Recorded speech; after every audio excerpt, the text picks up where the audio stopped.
할렐루야. 오늘도 하나님이 예배하러 오신 여러분들을 진리로 바로 세워주시는 은혜가 있기를 축복합니다. 지난 주일에 우리 종교개혁 508주년을 맞이하면서 종교개혁에 관한 말씀을 드렸습니다. 오늘날 교회는 개혁되어야 할 부분들이 있는 것은 사실입니다.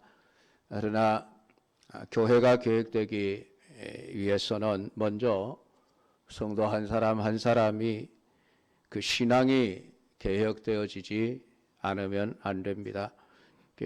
루터가 종교개혁의 불씨가 될 수 있었던 것은 자기 신앙의 개혁이 먼저 있었기 때문입니다. 루터는 수도사가 되어 그 당시에 교회에서 가르치는 바 선배 사제들, 요즘 말로 하면 목사님들이죠. 선배 목사님들이 가르치고 설교하는 바를 들으면서 그것이 진리인 줄 알고 그렇게 행했습니다. 당시에 로만 카톨릭 교회죠. 지금의 천주교의 전신입니다. 그 교회가 가르치는 바는 구원을 얻기 위해서는 은혜로 구원받는 것이 아니라 어떤 사람들의 행위가 있어야 한다고 가르쳤습니다. 선행을 하든 고행을 하든 내가 무언가를 함으로써 구원을 얻는다고 가르쳤던 것입니다. 그 가르침을 받아 루터는 열심히 신앙생활을 하는 가운데 선행을 하고 고행을 하면서 베드로 그 성당에 올라가는 그 계단을 무릎으로 기어서 올라가는 힘든 그런 고행을 통해서 자신의 하나님으로부터 온전한 구원을 얻을 것이라고 믿고 그렇게 살았습니다. 그러나 지난 시간에 말씀드린 대로 그런 행위를 통해서 마음의 평안을 얻을 수도 없었고 죄를 심판하시는 하나님에 대해서 오히려 미움과 분노만이 점점 더 마음속에 더 일어나고 있었다라고 고백을 했었습니다. 그러한 가르침의 연장선으로 로마 교회가 사람들에게 면죄부를 팔기 시작했습니다.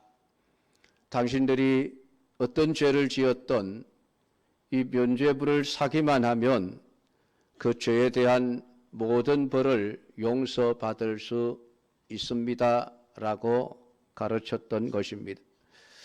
심지어는 이미 죽어서 지옥에 가 있는 사람일지라도 살아있는 후손들이 면죄부를 사서 하나님 앞에 드리면은 그들의 죄도 사함을 받고 천국으로 올라갈 수 있다고 성경의 가르침과는 전혀 다른 구원관을 가르쳤던 것입니다. 그것이 교회 밖에서 일어난 일이 아니라 교회가 가르쳤습니다. 소위 말하는 사제들이, 교회의 지도자들이 그렇게 성경을 엉터리로 해석을 하고 엉터리로 가르쳤던 것입니다. 그러한 가르침을 따라 신앙생활한 성도들의 신앙이 올바른 신앙이 될 수가 없었던 것입니다. 루터가 처음에는 그들의 가르침이 성경적인 줄 알고 그렇게 믿고 행했습니다. 그러나 성경을 읽고 묵상하다가 구원은 오직 믿음으로만 얻는다는 성경의 진리를 깨닫게 되면서 지금까지 교회가 수백 년 동안 잘못 가르쳐 왔구나, 엉터리 복음을 가르쳐 왔구나 하는 것을 깨닫고 자신의 잘못된 신앙을 바로 세우면서 교회가 무엇이 잘못되었는지, 설교가 어떤 것이 잘못되었는지, 성경 해석이 어떻게 잘못되었는지를 지적하면서 비텐베르크 대학의 정문에 95개 조항에 달하는 그런 토론 내용들을 적시함으로써 교회 개혁의 불씨가 일어나게 되어졌던 것입니다. 자기 신앙의 개혁의 기준은 하나님의 말씀이었습니다. 목사들의 설교가 아니었습니다. 교회의 가르침도 아니었습니다. 오직 성경이 우리에게 무엇을 말해주는가라고 하는 것이 올바른 신앙의 기준이 되었던 것입니다. 그러므로 오늘 이 시대에 신앙생활을 하고 있는 우리 역시 항상 물어야 합니다. 지금 내가 믿고 있는 바가, 내가 지금 신앙생활을 하고 있는 것이 진짜 하나님의 말씀에 올바른 신앙생활인가, 잘못된 것은 아닌가, 우리는 항상 질문을 던져야 하고, 성경과 다르게 믿는 신앙이 있으면은 과감하게 버려야만 합니다. 그렇기 위해서는 내가 성경을 알고 있어야 합니다. 중세시대에 교회가 그렇게 타락하고 설교가 엉터리 설교가 성도들에게 선포되어짐에도 성도들이 알 수 없었던 것은 그들의 손에 성경이 없었기 때문입니다. 한 권에 수천만 원씩 하는 성경을 일반 성도들은 가질 수도 없었고, 또한 라틴어로 기록된 성경은 일반인들이 알 수 없는 언어였던 것입니다. 그렇기 때문에 성경의 내용을 모르고 있으니 그 목사들이 가짜 설교를 하고 거짓 설교를 해도 그것이 옳은 것인 줄 알고 믿고 받아들일 수밖에 없었던 것입니다. 그러므로 오늘 우리가 성경을 제대로 알지 못하면은 우리는 오늘 이 시대에도 마찬가지입니다. 교회 안에서 선포되어지는 말씀들이 진짜 성경적인지 아닌지를 우리 스스로가 분별할 수 없으면은 누가 거짓말을 해도 그것이 진리인 줄 알고 믿고 따르게 되어지고 엉터리 신앙생활을 하게 되어지는 것입니다. 오늘 우리가 성경 본문을 읽으면서 8절과 9절에 그러나 우리나 혹은 하늘로부터 온 천사라도 우리가 너희에게 전한 복음 외에 다른 복음을 전하면 저주를 받을지어다. 우리가 전에 말하였거니와 내가 지금 다시 말하노니 만일 누구든지 너희가 받은 것 외에 다른 복음을 전하면 저주를 받을지어다 라고 무서운 말씀을 하고 있습니다. 오늘 이 말씀을 읽으면서 여러분은 어떤 생각이 드셨습니까? 나하고는 상관없는 말씀이라는 생각을 하셨습니까? 목사로서의 사역이 너무 두렵습니다.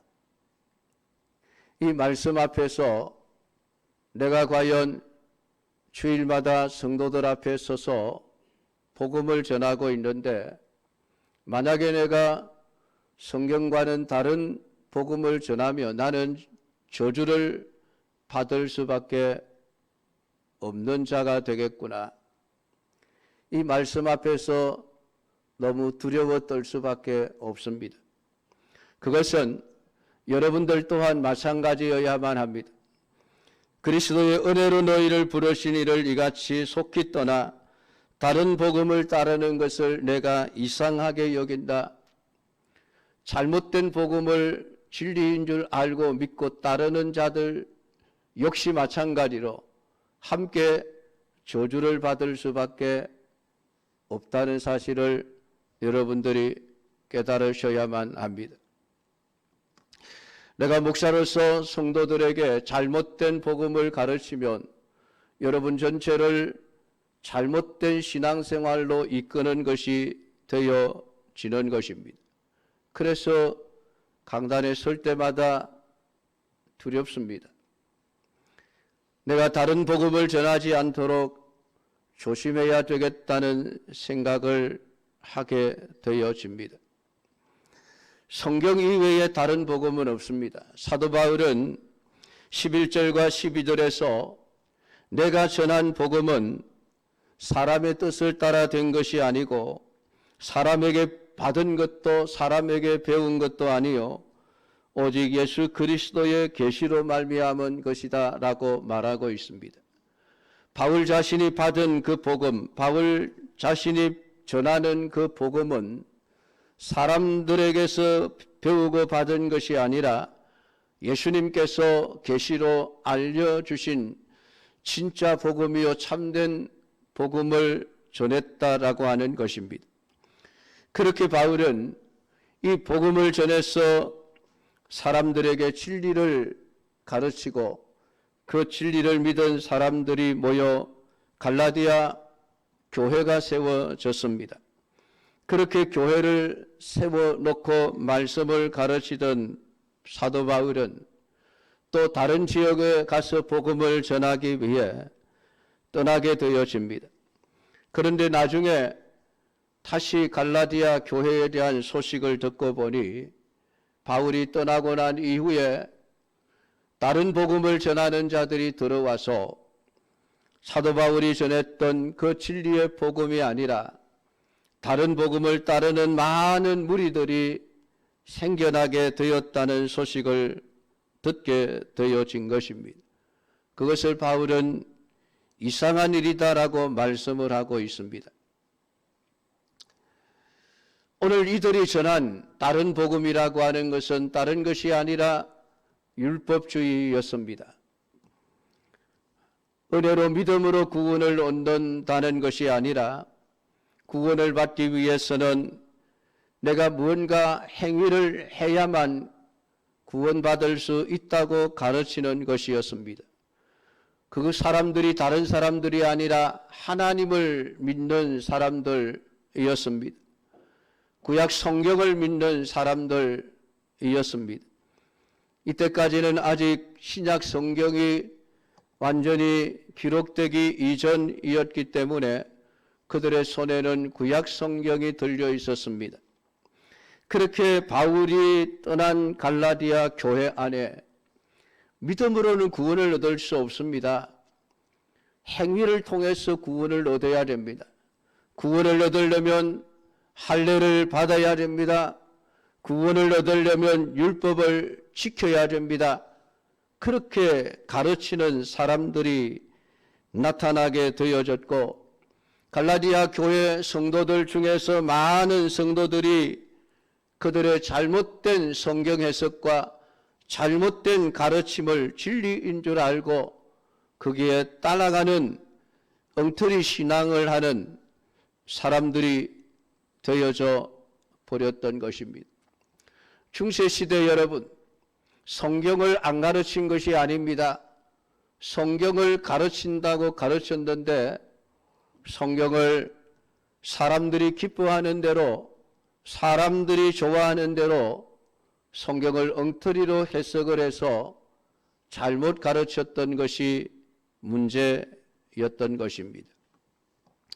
오늘날 우리가 살고 있는 이 시대를 종교다원주의 시대라고 말하고 있습니다. 종교다원주의라고 하는 것은 절대적인 진리가 없다는 시대입니다. 모든 종교는 다 같이 구원을 목표로 하기 때문에 서로 가는 길만 다를 뿐이지 모든 종교는 같다라는 주장입니다. 기독교든 불교든 힌두교든 이슬람교든 모든 종교는 다 같다는 것입니다. 그러니까 다른 종교가 틀렸다라고 말해서는 안 된다는 것입니다. 그런데 여러분, 놀라운 것은 이 종교일치, 종교다원주의를 주장하는 사람들이 하나님을 안 믿는 사람들만 있는 것이 아닙니다. 교회 안에 목사들이 이런 주장을 하는 사람들도 있습니다. 교회라는 이름을 달고 있습니다. 그 교회를 다니는 성도들은, 신자들은, 교인들은 어떤 복음을 듣고 있는 걸까요? 부처를 믿는 것이 성경을 믿는 것과 똑같다고 믿게 되어지지 않겠습니까?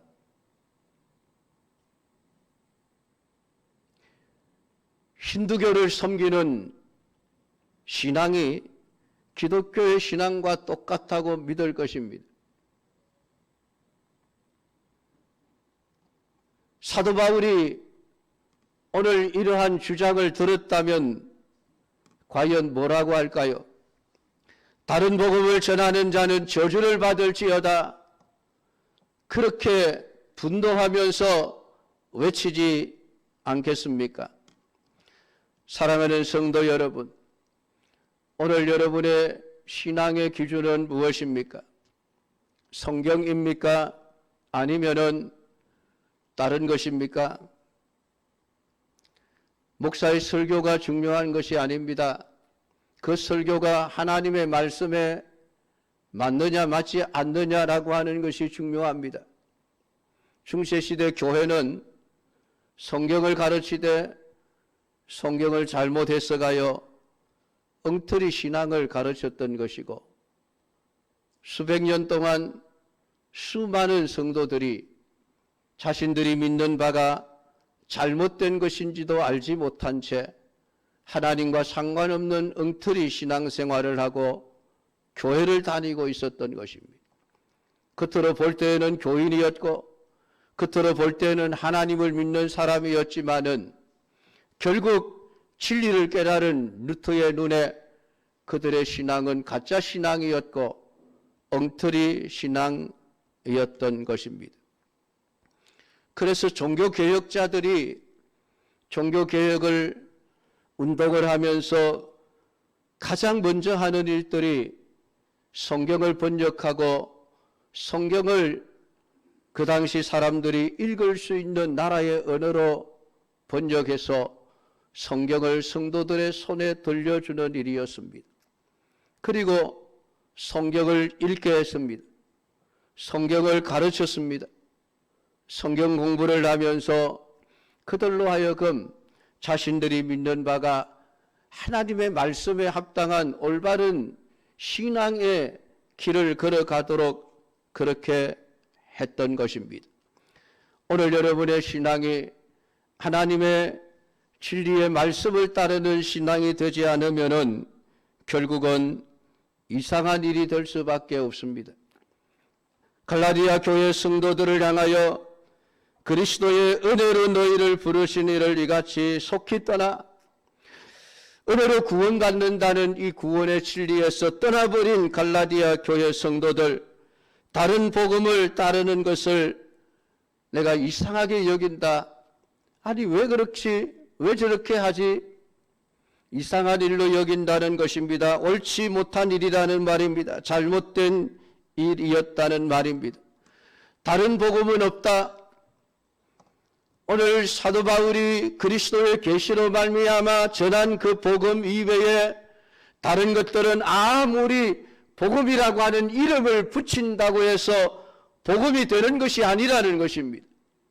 그것은 복음이 아니라는 것입니다. 거짓말이라고 하는 것입니다. 사랑하는 성도 여러분, 그러므로 오늘 여러분의 신앙이 절대적인 신앙이 되지 않으면 안 됩니다. 절대적인 신앙이 되기 위해서 반드시 있어야 할 것이 에베소서 4장 13절의 말씀입니다. 우리가 다 하나님의 아들을 믿는 것과 아는 일에 하나가 되어 온전한 사람을 이루어 그리스도의 장성한 분량이 충만한 데까지 이르리니, 오늘 우리의 신앙이 그저 덮어놓고 믿습니다 하는 데서만 멈추어서는 그 신앙은 옳은 신앙이 될 수가 없다는 것입니다. 아는 일이 있어야만 한다는 것입니다. 그래서 성경을 가르치고 배워야 한다라고 말씀을 합니다.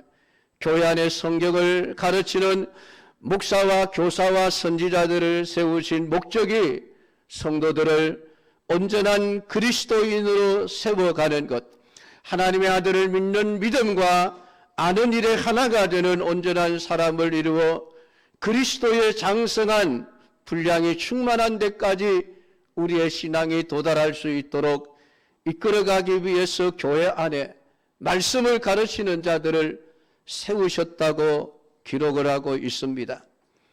우리의 신앙이 믿음과 예수님을 아는 일이 하나가 되어 온전한 사람을 이루게 되고 거기서 자라면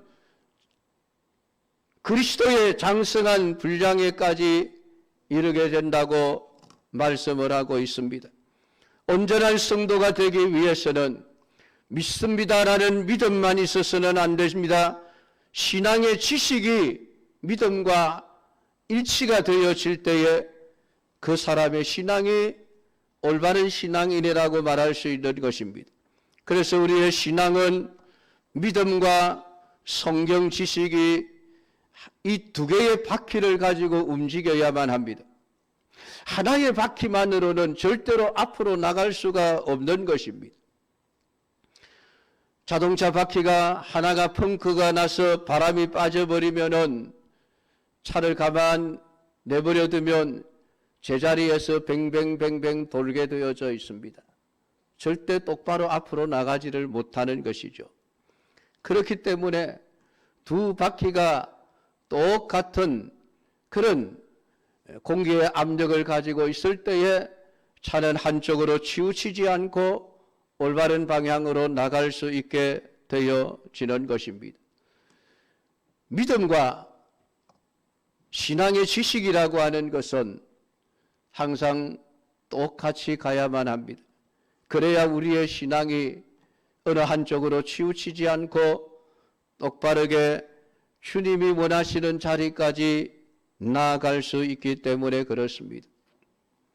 저는 어릴 때 신앙생활을 하면서 선배 목사님들로부터 성경이 궁금한 것이 있어 물으면은 그냥 덮어놓고 믿어라 라는 말을 수도 없이 들었습니다. 그때는 그게 옳은 것인 줄 알았습니다. 그러나 제가 목사가 되고 성경을 알고 보니 성경은 덮어놓고 믿어서 될 게 아닙니다. 성경은 여러분이 펼쳐놓고 읽어야 하는 책입니다. 들어야 하는 책입니다. 말씀대로 지켜야 하는 책입니다. 그래서 하나님 우리에게 성경을 주신 것이지 덮어놓고 믿을 것 같으면 하나님이 성경을 왜 우리에게 주셨겠습니까? 믿는 것과 아는 것이 하나가 되어야 합니다. 그냥 무턱대고 믿습니다 하는 신앙이 얼마나 잘못된 신앙으로 흐를 수밖에 없는지 우리는 한국 기독교 역사를 통해서 보게 되어집니다. 잘못된 가르침을 주어도 그것이 잘못된 가르침인 줄 모르고 그저 믿습니다 아멘 하고 따라가다가 이단이 되어버린 자들이 얼마나 많습니까? 성경을 모르고는 결코 우리의 신앙은 온전한 신앙이 되어질 수가 없습니다. 그래서 오늘 신앙은 우리로 하여금 신앙의 어린아이가 아니라 믿음의 성인이 되어야 한다고 우리에게 가르치고 있습니다. 왜 우리의 신앙이 자라야만 합니까? 에베소서 4장 14절은 이렇게 말씀합니다. 이는 우리가 이제부터 어린아이가 되지 아니하여 사람의 속임수와 간사한 유혹에 빠져 모든 교훈의 풍조에 밀려 요동하지 않게 하려 함이라. 사람의 속임수에 빠지지 않기 위해서 우리는 성경을 알아야 한다는 것입니다. 사람의 속임수가 무엇입니까? 사람들이 가르치는 교훈이요 세상의 학문의 가르침입니다. 안타깝게도 오늘날 교회 안에 강단에서 하나님 말씀을 빙자해서 세상의 심리학이, 세상의 사회학이, 세상이 가르치는 교훈들이 버젓이 말씀처럼 둔갑을 해서 성도들에게 가르쳐지는 경우들을 참 많이 볼 수가 있습니다. 더 안타까운 것은 성도들이 그런 말을 들으면서 아멘 한다는 것입니다. 옳은지 그런지도 분간하지 못한 채 그저 훌륭한 목사님, 유명한 목사님이 하는 말씀이니까 옳을 것이야 라고 무턱대고 덮어놓고 믿어버리는 것입니다. 그러니 올바른 신앙이 될 수가 없는 것이죠. 간사한 유혹에 빠지지 않기 위해서라도 우리의 신앙은 어린아이의 신앙에 머물러 있어서는 안 됩니다. 이 간사하다는 말은 술에 취하게 간다는 뜻입니다. 이 말은 내가 술을 마셔서 취한다는 것이 아니라 항상 수동태로 쓰이고 있습니다. 누군가가 나에게 자꾸만 술을 먹여서 나로 하여금 인사불성이 되게 하고 정신을 못 차려서 비틀거림을 그러며 길을 제대로 가지 못하게 만드는 그런 행위를 간사한 유혹이라고 성경은 말하고 있는 것입니다. 술에 취한 자가 정상적인 생활을 할 수 없지 않습니까? 간사한 유혹에 빠져버리면 정상적인 신앙생활을 하지 못합니다. 그런데 이 간사함은 사단의 속성입니다. 하와를 유혹했던 뱀을 가리켜서 성경은 모든 들짐승 중에 간교하더라라고 그렇게 성경은 표현을 하고 있습니다. 바로 그 간교하다는 표현이 간사함이라는 말입니다. 그 유혹에 넘어가지 않기 위해서는 오늘 우리가 하나님의 말씀에 정확하게 세워져 있지 않으면 안 된다는 것을 알고 있어야만 합니다. 또한 우리는 교훈의 풍조에 밀려 요동하지 않기 위해서 하나님의 말씀을 알고 우리의 신앙이 어른의 신앙이 되어져야만 합니다. 교훈의 풍조라는 말은 사람의 가르침을 말하는 것으로 세상의 가르침을 말하는 것입니다. 세상은 우리를 올바른 신앙에서 벗어나도록 유혹하고 있습니다. 그러한 유혹에 넘어가지 않고 올바른 신앙을 지키기 위해서 반드시 우리는 우리의 믿음이 제대로 성장한 성인신앙이 되어 있어야만 합니다. 오늘 갈라디아 교회 안에 다른 복음을 가지고 들어온 사람들이 교훈의 풍조를 가지고 신앙의 사람들을 건드려 놓았을 때에 그들은 마치 바람에 흔들리는 낙엽처럼 이리저리 흩날리며 신앙의 정도를 지키지 못한 채 엉터리 신앙의 길을 걸어갔던 것입니다. 다른 복음은 없나니 다만 어떤 사람들이 너희를 교란하여 그리스도의 복음을 변하게 하려 함이라. 하나님의 말씀에서 떠난 잘못된 가르침은 그리스도의 복음을 변질시키는 것임을 오늘 성경은 우리에게 말씀을 하고 있습니다. 복음의 가면을 쓰고 있지만 복음이 아니라는 것입니다. 우리를 망하게 하는 거짓말입니다. 그리스도의 은혜로 너희를 부르신 이를 이같이 속히 떠나 다른 복음을 따르는 것을 내가 이상하게 여기노라. 오늘 갈라디아 교회 성도들은 진리의 복음을 버리고 다른 복음을 따르고 있었는데 바울은 그것을 이상한 일이라고 표현한 것입니다. 복음을 제대로 알고 제대로 믿고 있었으면 그들을 따를 수가 없는데 왜 그런 일들이 일어나게 되어졌는가라고 하는 것입니다. 무엇이 문제였을까요? 오늘 1장 10절은 말합니다. 이제 내가 사람들에게 좋게 하랴 하나님께 좋게 하랴 사람들에게 기쁨을 구하랴. 내가 지금까지 사람들의 기쁨을 구하였다면 나는 그리스도의 종이 아닙니다 라고 말하고 있습니다. 그것은 지금까지 바울이 그리스도의 계시로 말미암아 얻은 그 복음, 그 받은 그 복음을 사람들에게 전할 때에 사람들이 듣기 좋은 소리를 하기 위해서 복음을 변질시키지 않았다는 것입니다. 사람들이 기쁨을 얻기 위하여 사람들이 좋아하는 말을 하기 위하여 복음을 변질시킨 적이 없다는 것입니다. 만약에 바울이 그렇게 사람들에게 좋게 하기 위하여 사람들이 기쁨을 주기 위하여 복음을 변질시켰다고 한다면 자신은 그리스도의 종이 아니라고 분명하게 말하고 있습니다. 그렇습니다. 바울은 복음을 전할 때에 사람들이 이 복음을 듣고 좋아할 것인가, 이 복음을 듣고 기뻐할 것인가, 거기에 관심을 두지 않았습니다. 오직 하나님을 좋게 하기 위해서, 하나님을 기쁘시게 하기 위해서 사람들이 듣기 싫어할지라도 그들의 죄를 말할 수밖에 없었고 십자가를 말할 수밖에 없었고 인간은 아무것도 알 수 없는 무능한 존재임을, 전적으로 타락하고 부패한 존재임을 말할 수밖에 없었습니다. 왜냐하면 그것이 그리스도께 받은 유일한 계시요 복음이었기 때문에 그렇습니다. 그런데 거기에 사람들을 좋게 하고 사람들을 기쁘게 하는 말을 하는 사람들이 들어온 것입니다. 얼마나 좋습니까?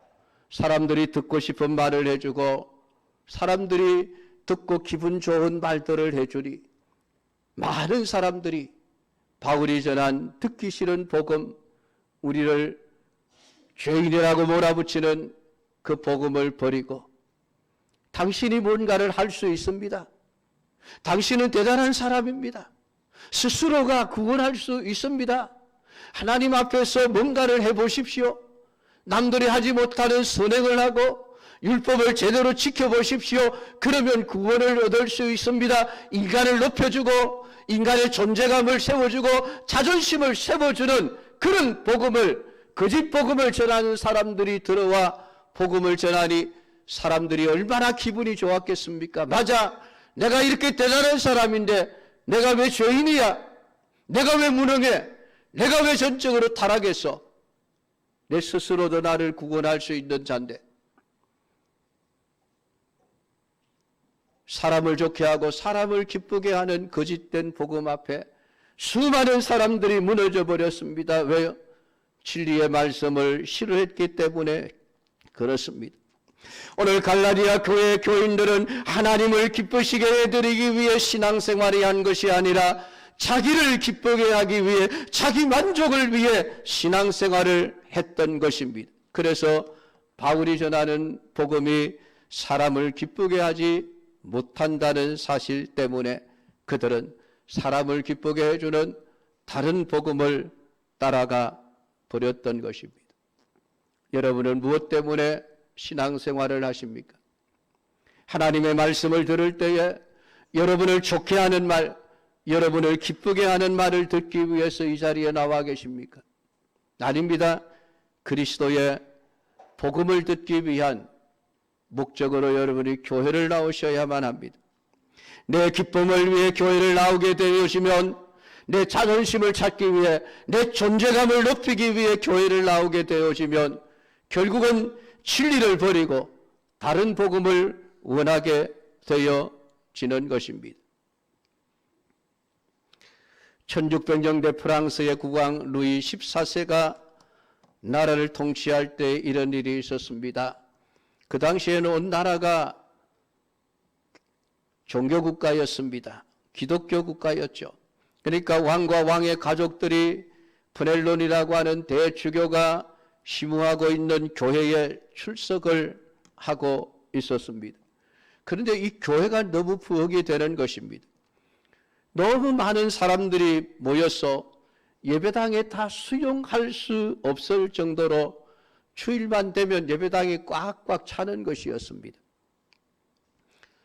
그 광경을 본 그 당시에 그 교회의 담임 목회자였던 대주교가 이런 생각을 하게 되었다고 합니다. 이 사람들이 진짜 예수를 믿기 위해 교회를 출석하는 사람들인가? 아니면은 왕이 이 교회에 나오니까 왕에게 잘 보이기 위해서 교회를 나오는 것은 아닌가? 궁금해서 어느 날 시험을 해 보았다고 합니다. 다음 주일날 왕과 왕의 가족들이 마차를 타고 예배를 드리기 위해 예배당을 찾아왔는데 그 많던 교인들이 한 사람도 보이지를 않습니다. 대주교와 왕의 가족들만이 모여서 예배를 드렸다는 것입니다. 깜짝 놀라서 왕이 대주교에게 물었습니다. 도대체 어떻게 된 일입니까? 그 많던 사람들이 다 어디로 갔습니까? 예, 왕이여, 제가 지난 주일에 광고하기를 다음 주일에는 왕이 사정이 있어서 예배드리러 못 나오십니다. 그렇게 광고를 했더니 지금 이 모양 이 꼴이 되었습니다. 그 사람들은 예수님 때문에 하나님을 믿고 하나님이 주시는 구원을 얻기 위해 교회를 나온 것이 아니라 왕의 얼굴 도장 찍기 위해서, 왕에게 잘 보이기 위해서, 왕의 마음에 들어서 출세하기 위해서 교회를 나왔던 것이죠. 신앙이 아닙니다. 그건 믿음이 아니지 않습니까? 하나님을 예배하고 하나님을 목적하고 하나님을 기쁘시게 하는 것이 예배입니다. 근데 교회 나가 친구 만나고, 교회 나가 왕과 악수 한번 하고, 왕에게 잘 보이려고 하는 마음, 그것은 불신앙일 수밖에 없는 것입니다. 하나님을 기쁘시게 하는 것, 이것이 종교개혁자들의 마음이었습니다. 오직 믿음입니다. 오직 은혜입니다. 오직 하나님의 영광입니다. 오늘 내가 하는 모든 일이 하나님의 영광을 위하는 것이고, 내가 하나님을 기쁘시게 하고 있다는 확신을 가질 수 있을 정도로 오늘 우리가 신앙생활을 해야만 하는 것입니다. 동기와 목적이 그러해야만 합니다. 존 칼빈이라고 하는 종교개혁자가 있습니다. 루터 다음으로 이어서 종교개혁을 완성하게 되는 훌륭한 개혁자였습니다. 그 칼빈이 프랑스에서 종교개혁을 하려고 하니까 너무 핍박이 많습니다. 그래서 그는 모든 것을 포기하고 독일에 가서 스트라우스부르크라는 곳에 조용하게 숨어서 글이나 쓰면서 제자들을 가르치면서 여생을 보내야 되겠다는 생각을 하고 도망을 가버렸습니다. 그러던 중에 스위스의 제네바에 머물게 되어지는데, 그 제네바에서 종교개혁을 하고 있던 파렐이라고 하는 분을 만나게 됩니다. 그 파렐이 칼빈을 만나서 제발 우리를 도와서 여기서 종교개혁을 같이 합시다 라고 부탁을 드렸습니다. 근데 칼빈은 거절을 했습니다. 아닙니다. 나는 조용하게 책이나 쓰고 있겠습니다. 그러자 파렐이 마지막으로 심한 말을 합니다. 하나님의 섭리 가운데 하나님이 당신을 우리 가운데로 보내셨는데, 만일에 당신이 우리의 요청을 듣지 않고 저 시골로 가버린다면 당신은 저주를 받을 것입니다. 그 말을 들은 칼빈이 충격을 받았습니다. 하나님이 나를 여기로 보내셨구나. 하나님이 나를 제네바로 보내신 것은 이 나를 위해 있는 것이구나. 하나님의 뜻을 알고 하나님을 기쁘시게 하기 위해서 그때부터 제네바에서 종교개혁 운동을 시작하게 되어집니다. 사랑하는 성도 여러분, 무엇을 위해서 신앙생활 하십니까? 하나님의 뜻을 이루기 위해서입니까? 아니면은 여러분 자신의 욕망을 채우기 위해서 신앙생활을 하고 있습니까? 루터는 자신의 깨달은 올바른 신앙의 삶을 교회를 변화시키기 위해서 95개 조항의 반박문을 비텐베르그 대학에 내걸었을 때에 교회는 그것을 거부해 버렸습니다. 진리를 거부하고 거짓을 택한 것입니다.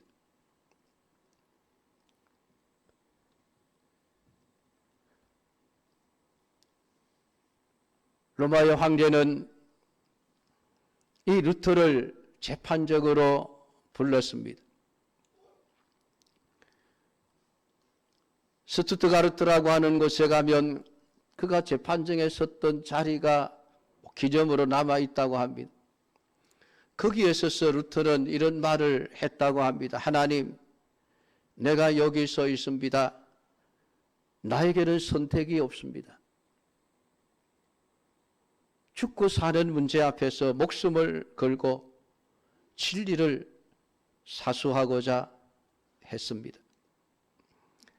그는 그 재판정에 가면서 그 보름서 회의의 기하장처럼, 집의 기하청처럼 마귀가 많더라도 나는 이 길을 가겠습니다. 그러면서 여러분, 그 길을 당당하게 걸어갔습니다. 오늘 이 시간 하나님의 말씀을 생각하면서 저는 목사로서 내가 이 강단에 설 때마다 정말 사람들을 기쁘게 하고 사람들을 즐겁게 하기 위해 다른 복음을 전하는 목사가 되면 안 되겠구나. 오직 진리의 말씀만을 하나님이 기뻐하시는 목사가 되어야 되겠구나.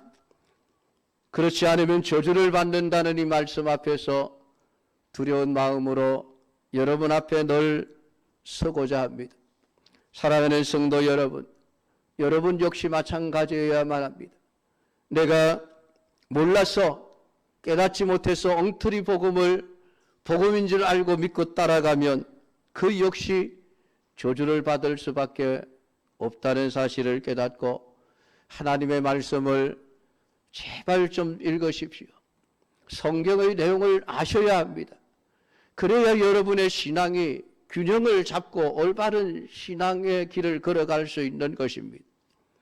오늘 시간 말씀을 생각하며 다른 복음은 없나니 다른 복음을 전하는 자는 저주를 받고 다른 복음을 따라가는 자 역시 마찬가지로 저주를 받을 수밖에 없다는 사실을 깨닫고 언제나 여러분 진리의 말씀을 따라 올바른 신앙의 삶을 살아내는 믿음의 사람들이 되기를 주의 이름으로 축복합니다.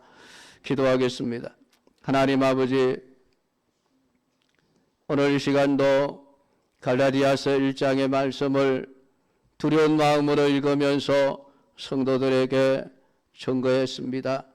다른 복음은 없나니 다른 복음을 전하는 자나 다른 복음을 따라가는 자 역시 저주 아래 놓일 수밖에 없음을 말씀하신 하나님 아버지, 오늘 우리가 사람을 기쁘게 하고 나를 기쁘게 하기 위해 신앙생활하는 것이 아니라 하나님의 뜻을 위하여 하나님을 기쁘시게 하기 위하여 믿음의 삶을 살아갈 수 있는 우리 온전한 그리스도인들이 될 수 있도록 성령이 우리를 가르쳐 주시옵고 날마다 우리가 믿는 바와 하나님을 아는 것이 하나가 되어 온전한 사람이 되어 갈 수 있는 우리 연우한교회 모든 성도들 되게 하옵소서. 예수님의 이름으로 기도드리옵나이다. 아멘.